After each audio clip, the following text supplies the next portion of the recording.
Welcome,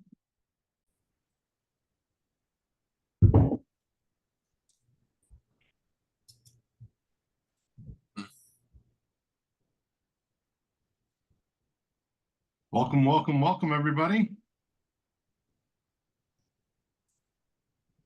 Great to see everyone who's on camera, and those who can't join us on camera, that's fine too.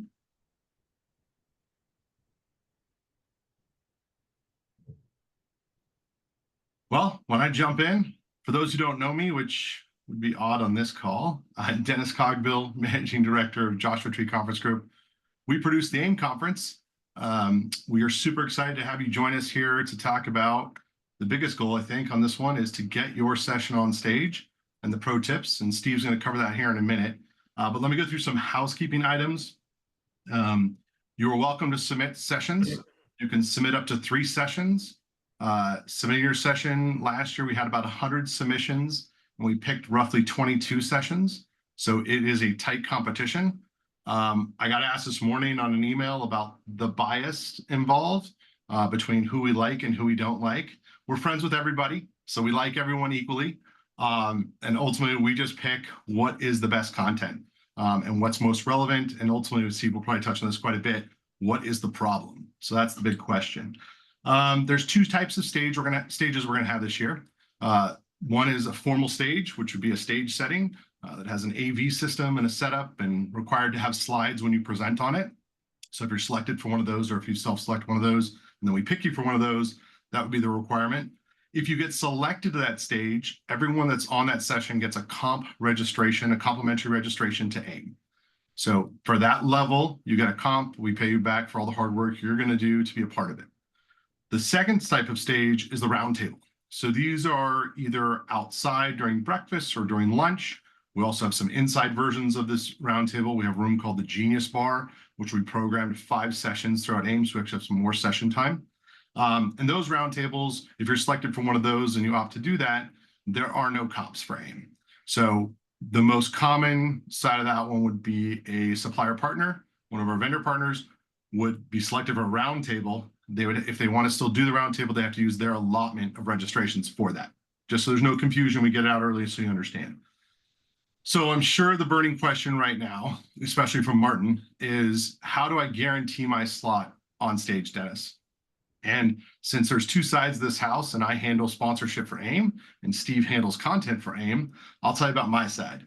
So my side is there's 2 stages you can pay to be on. Well, there's 3. One is the master class, which has been sold out since we've launched it. So sorry, we won't talk about that.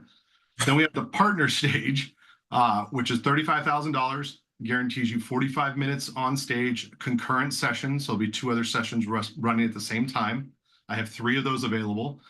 So if you have, let's say, a C-suite executive who is telling you, you have to get us on stage, this is your get out of jail free card to say, sweet, it's only $35,000 and we're on stage. The other one is an award show, which is Tuesday night. It's a standalone session outdoors on the outdoor stage. We can also move to the indoor stage if that's the preference. That's $35,000 also. We only ask on that one that you come up with an award idea. So we have had the video awards, we've had the pet awards. Somebody mentioned they might take it this year and do, there's a bad one, but the 10-year awards, how long you've been in multifamily, which I think is a great play for egos, like how long you've been around, and a great way to pat people on the back with no really heavy content lift. Maybe you raid their old Facebook page and MySpace and see what photos they haven't put up on them and have some fun with that.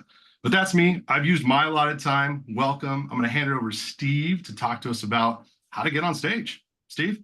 Yeah. It's great to see everybody. And it's great to see so many people who have spoken on the AIM stage or have arranged sessions for the AIM stage. And for those people, I would say, in all candor, nothing has changed since the last time. Our focus with AIM is to try to help people solve problems. And our goal is to either guide people through problems or to guide them to new opportunities that directly benefit them professionally, their business, or in some cases personally.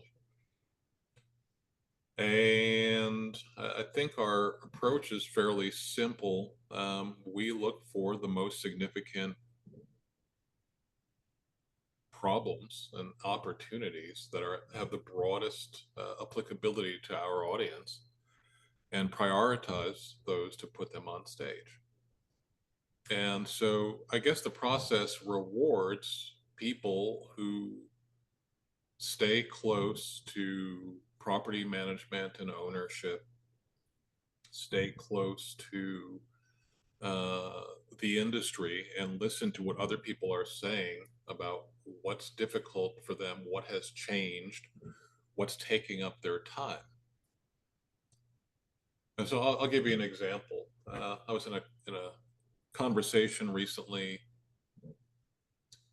with 3 owners, and someone, some young people who have a startup were talking to them about their marketing related startup and how to grow their business and whether, you know, it would be interesting to them to have a new kind of ILS. And they were, you know, sort of getting polite responses. And I said, well, go ahead and ask them how much of their time something like this might take in a year. And all the owners said, oh, I wouldn't spend any time on this at all. It's not a big problem for me. It's interesting to, you know, hearing what you're working on, but it's not my problem. We're not going to spend any effort on this. And sort of the lesson, and I said, what are you working on? The owner said, well, you know, it's been a really tough period, and you know, we're working on number one problem for everybody, of course, is risk management, right? Right after a big hurricane, risk management, you know, and it's not something that we've heard a lot of before, but I think there's just, you know, in this particular case, there's growing awareness that the cost of insurance is my primary problem, right? And I just use it as an example that's, you know, close to me, that it's really easy to get caught up in thinking about ourselves and hearing from ourselves. But, you know, really the thing that we want to showcase is the people who make the effort to ask their peers and their friends, what's troubling you? You know, what have you recently solved that you're proud of? You know, what was troubling you? And I think there's great learning in it, you know, and not just for the AIM audience. I think there's great learning in it for everybody. And I think it's you know, an important process as human beings to go through. And I think it's, you know, really beneficial for business because of all the spillover benefits of understanding where each other are coming from.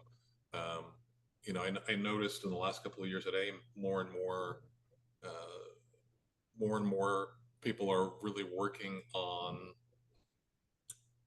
supplier partner to supplier partner relationships because they find they can actually solve each other's problems and actually grow their businesses. Well, that's new. You know, it used to be just binary. It used to be, I'm just going to focus on ownership. And the truth is the industry has become big enough that there are plenty of opportunities to help each other that are revenue drivers that are non-traditional. So, you know, AIM topics cover a very broad surface area, but first and foremost, of course, for us is everything around customer experience. You know, we want to put the residents first, the resident experience, and being better as an industry. But, you know, our topics span operations and risk management. We have a lot more senior people coming. Dennis, what's the breakdown on the stats in last year's attendees? Let me pull it up so I don't misquote it. Yeah. Okay. But, you know, there's, you know, and there's increasing awareness, as we've all seen, of the very tightly integrated nature of marketing and customer experience with operations. And more people are saying, really, you know, while these are separate functions, they are both focused on the customer. So we need to think in a unified way. We can't have one thinking in one way and one in the other way. And I think the other thing that's, probably worth really paying attention to is that, we have collectively together gone through a wonderful part of the cycle where we had 12 years of uninterrupted growth that came to an end. And so during that growth period, there was a lot of focus on growth and hope. And since interest rates have gone up and asset values have been impacted, there's a lot more focus on operations and making the best of what we have, and not hoping on a sale to bail us out of our problems. And so, it's just part of the zeitgeist, if you will, but it's real and it's tangible. And people my age, which is 58, often talk about how, the last 10 years, there were a lot of people came up in the industry who've really never been through hard times. They've never really had to do the very difficult work, whatever the very difficult work may be. And, and that's a part of it. So where, maybe 7, 8, 9 years ago, we could talk very generally about high-tech topics and sort of hope for the best that would work out. I think maybe we've been through, an arc of the cycle where people aren't as interested in hope. They're more focused on results, and they're more focused on and getting to next quarter and the quarter after that, and surviving and finding ways to thrive, maybe without I don't know, maybe without the certainty that they'll be bailed out, because all the assets are going to be sold every 3 years anyway. So let me stop there and see if if there are any questions, or Dennis, if there's anything you think that I've missed so far that we should talk about. Maybe we can stats. You guys can go ahead and raise your hands or unmic or unmute and just jump in. But the breakdown that you asked for, Steve, roughly 1,100 attendees last year in 2024 at AIM. The owner operator side was 736 of those, and then the supplier partner side was 363, which gave us right over a 2-to-1 ratio, which I believe in the right way. So 2 owner operators to every 1 supplier partner makes for a great event. And then a little more interesting is we've spent a lot of time growing the operations side through rebranding our conference a couple of years ago, and also so we had about, of those 736, 457 were marketing titles and 279 were operations titles. So we actually have a very interesting mix on when you think about programming content or submitting content for AIM. It's not all about the old internet marketing crew that used to be there. It's gotten broader and broader every year through our work of changing and adding different tracks and content. Oh yeah, that reminds me of one more thing that, a lot of you, I've had this conversation with many people over the years, but those stats really highlight something, which is that a lot of the energy and the expertise in multifamily around customer experience has moved to the supplier partner side of the business. And we're increasingly interested in trying to find ways to add value for the supplier partners, and not just focus on AIM as a sales event. I think that there's a lot of opportunities for suppliers to talk about product development, mutual product development. I think there are a lot of opportunities to look at data integrations, ways to collaborate, ways to discover what the other are doing. And, we're definitely open to session ideas that are targeted to supplier partners, whether it's, the venture capital piece of it, which is always, fun, but there's a lot of other things that go on in supplier operations and in partnership. And I think that, I was talking to someone the other day who said that they'd done a really promising partnership and nothing ever happened. And they spent a lot of time on the negotiation, but couldn't figure out why the referral relationship never went anywhere. And I just thought that was interesting. We spend a lot of time on LinkedIn talking about different ways people can work together. And I think we're very open to ideas that center around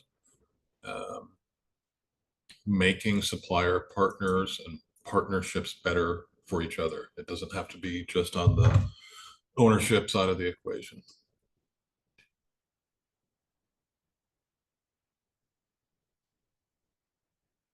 Questions?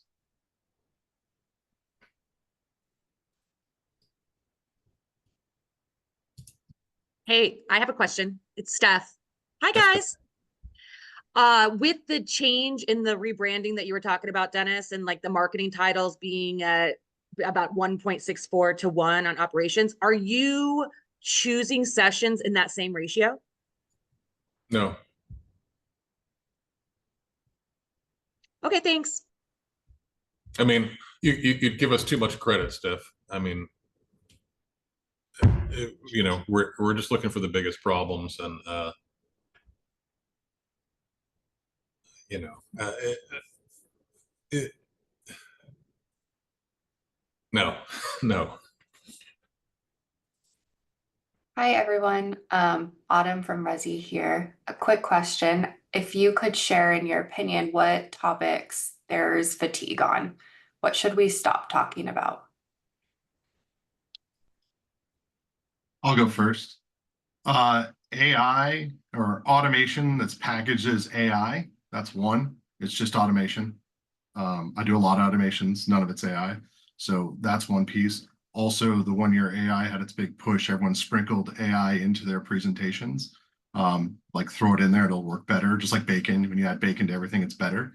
So yeah, no, don't do that. If you're going to do AI, make sure you have a case study and make sure you have the results put behind it. So that would be my big one, is like everyone's gonna try to lead with it, but it's not. Most people don't have AI running, it's just automation. So I'll stop there. That's my first one. Steve? Um,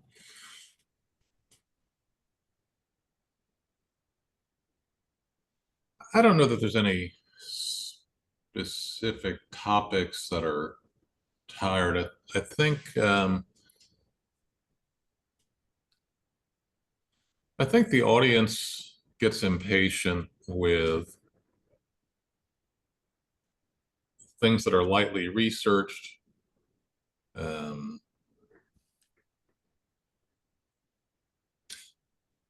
Fireside chats,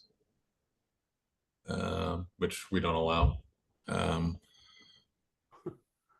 Things that are less structured and more about validating the speakers. I think all those things are difficult for the audience, and they're certainly difficult for us to put on stage. But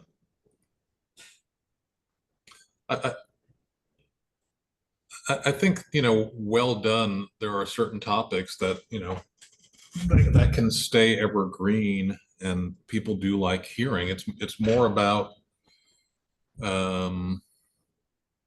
putting yourself in the seat of the audience and thinking, you know, it doesn't have to be for everyone, but what portion of the audience is going to engage with this topic? So a simple example of that is, you know, we can probably do marketing 101, you know, or marketing for small companies every single year, because it's an enduring topic that's a problem for a big portion of the industry, and people are interested in how other people get leverage, time leverage, in a very small shop. And it gets, you know, it gets proposed consistently, and there's consistent interest in it, where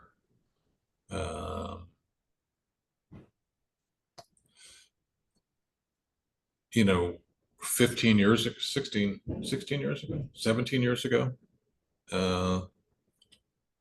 you know, I bordered on being a genius for doing a session on what is Facebook and how to set up a Facebook profile. I mean, not kidding. 20% of the people had Facebook profiles, and, you know, people left there dazzled at being able to join Facebook. There might still be a Facebook topic, right? But Facebook itself is played out. So, you know, I don't know what the topic would be if you were really interested in Facebook, but there's probably a way to figure something out around. I don't know what it would be, but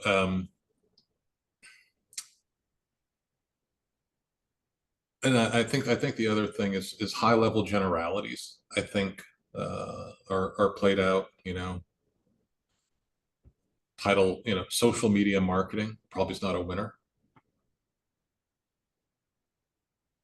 It has to be a little more specific or problem oriented than that.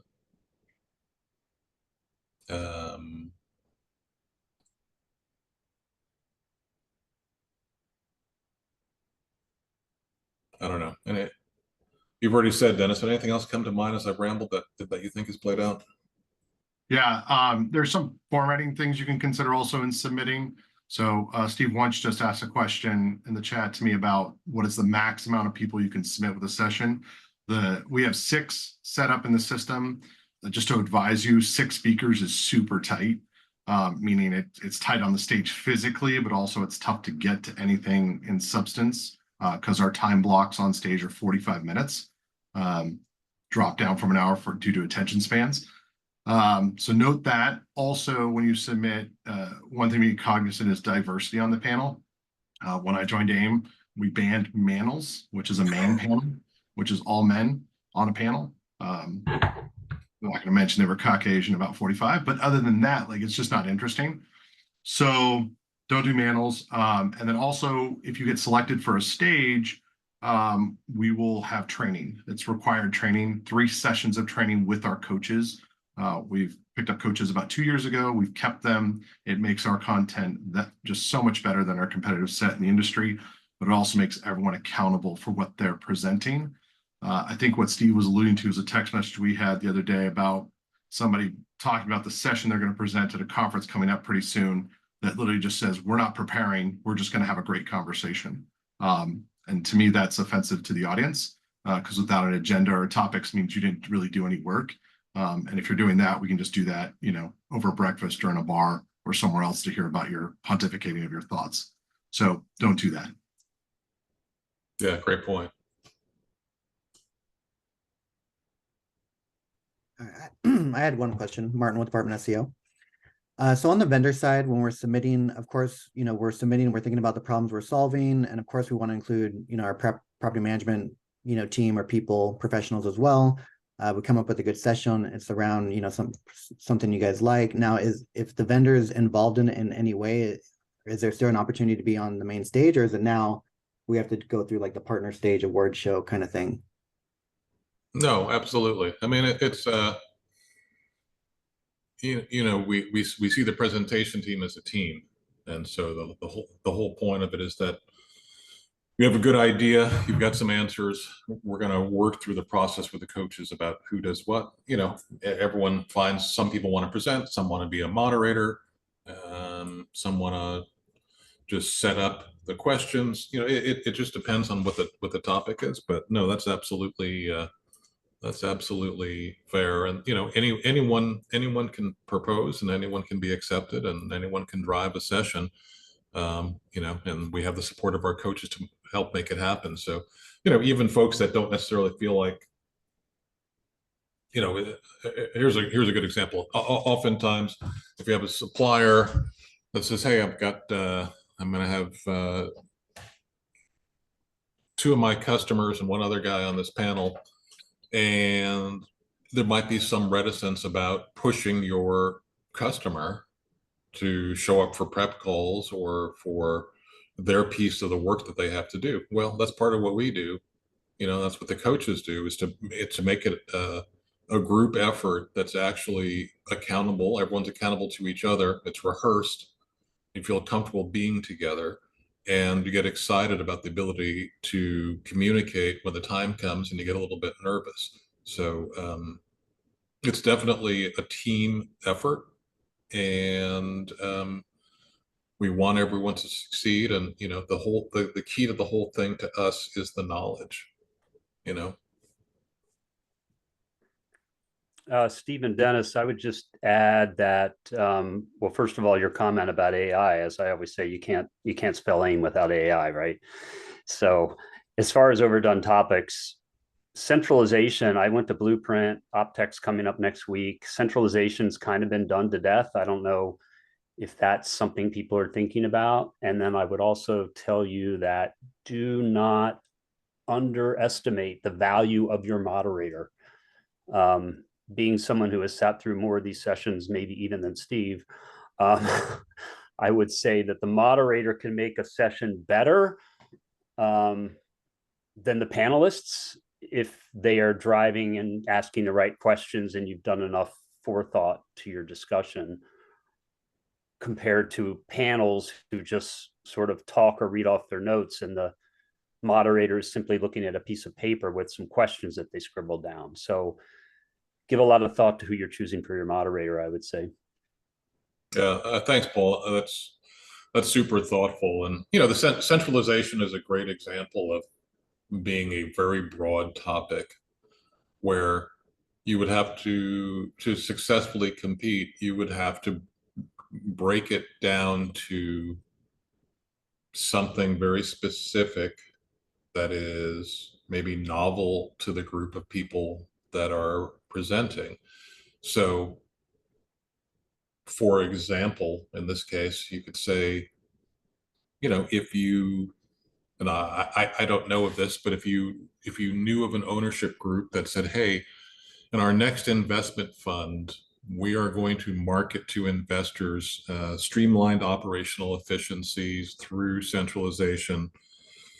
We're going to start from a new operating model that depends on the technology, and we're going to reference what's being done in single family rentals in that regard. And we have something very specific in our thesis that we're going to do, and we think we can drive out 15 points of operating expense through centralization and delivering everything web first. Okay, that's a topic in centralization that is very cogent and very specific and would be very new because there are very few people doing it,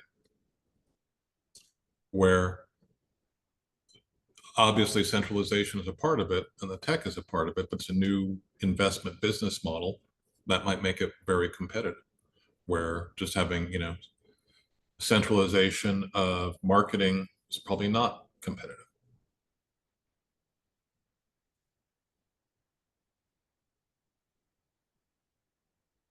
I've got one for you. Stacy from Zip Code Creative. So you had mentioned this interest in seeing supplier partnerships with one another, and that's kind of a, you know, a new way of doing things. I guess my question is it required that a session have people on the property management or operator side as part of the speakers, or could we pair up just suppliers?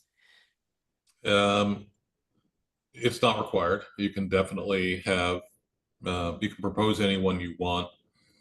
You know, the caution is the obvious one, that you need to pick the right people, no matter who they are, because the tendency of people who are involved in sales to be self-promotional can be overwhelming, right? And we've certainly all seen that. And then, you know, you have to have people who feel an equal vesting in being prepared.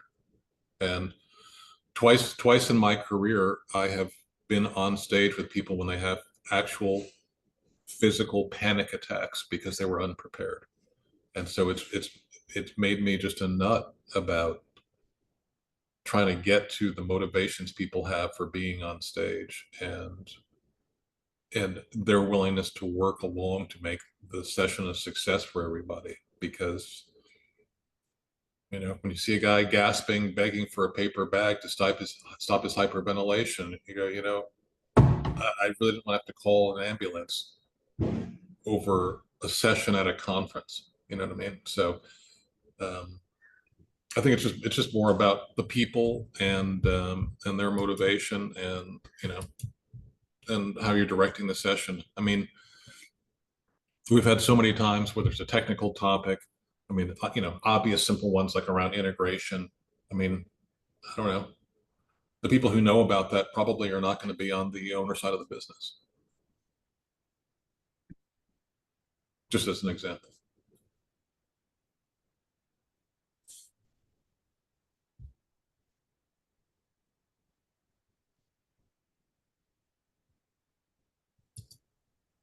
Hi, Dorota here with Tour24.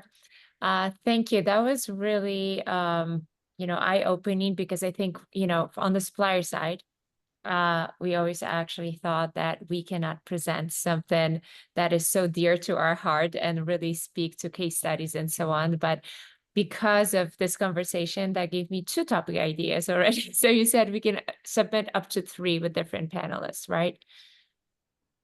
Correct. Okay, great. Well, I feel strongly about it after speaking to you guys. Thank you. Excellent. Excellent. Andre Sanchez is here, my man. How you doing, buddy? Doing well. Thanks for having me. Sorry I'm a little late. No one knew until you said it.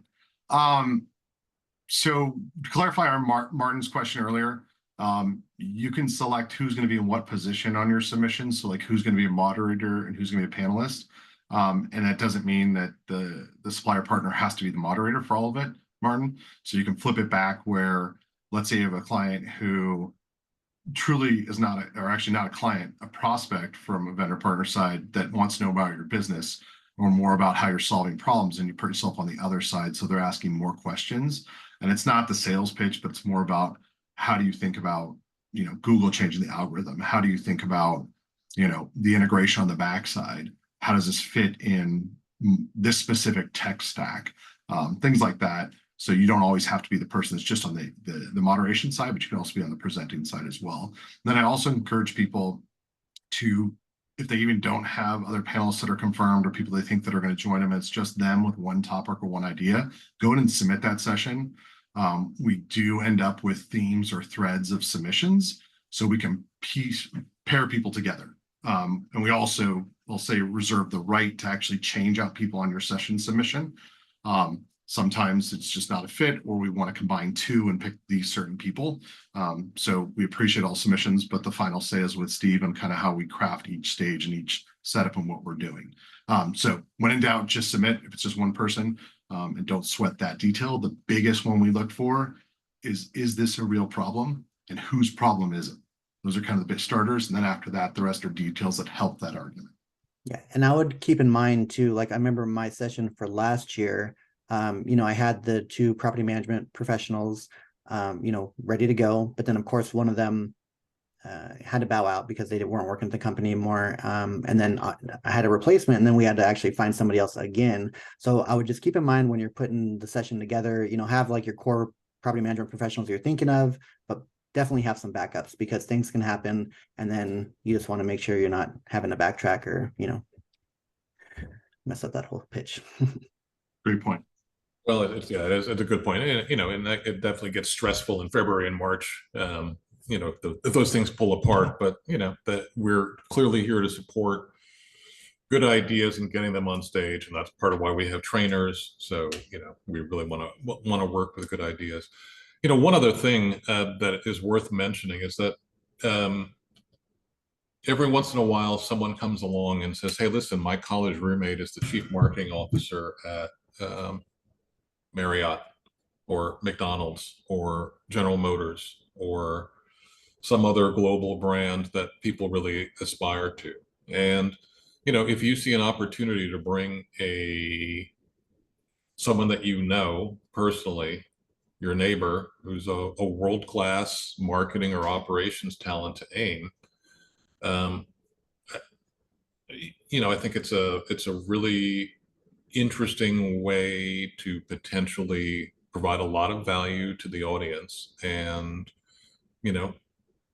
potentially skip the line and position an opportunity for you and your friend to be on stage. And so it doesn't happen often, but like, was it 2 years ago, we had the chief marketing officer from TikTok, or he'd been recently fired from TikTok, but Shabnam, who used to be the editor of Multifamily Executive, knew him, and she brought him to the AIM stage. And so it was, it was really great. He felt comfortable because his friend was leading the discussion and knew the space. And You know, it was a win-win for everybody. It was a super dynamic presentation that, you know, was relationship driven. And so just keep an eye out for those opportunities. You know, last year's both of last year's keynotes were people that I knew. One I met on a plane. She told me that she ran Hampton Inn. And I said, really, have you ever heard about the AIM conference?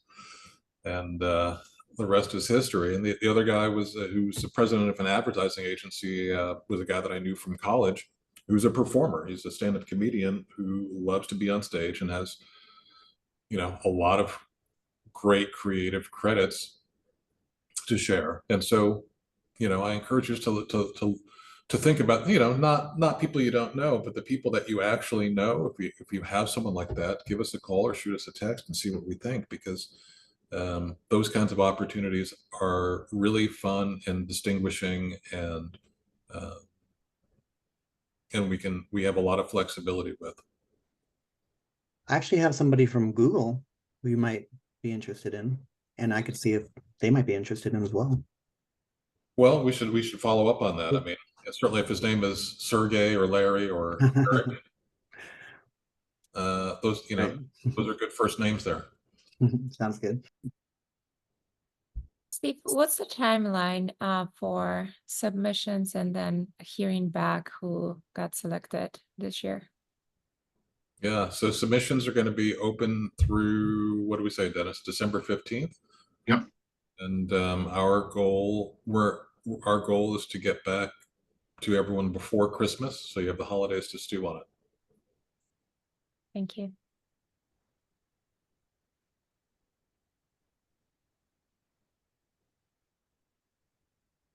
All right. Well, I don't have anything else to add. If you have any other additional questions, certainly feel free to send us an email. But fundamentally, you know, we want to be of service to our audience. And so that's the task. Awesome. Thanks, everyone. We look forward to reading your submissions in the next couple of weeks. All right, bye all. Thanks. Okay. Thank you, guys. Thank you. Appreciate it.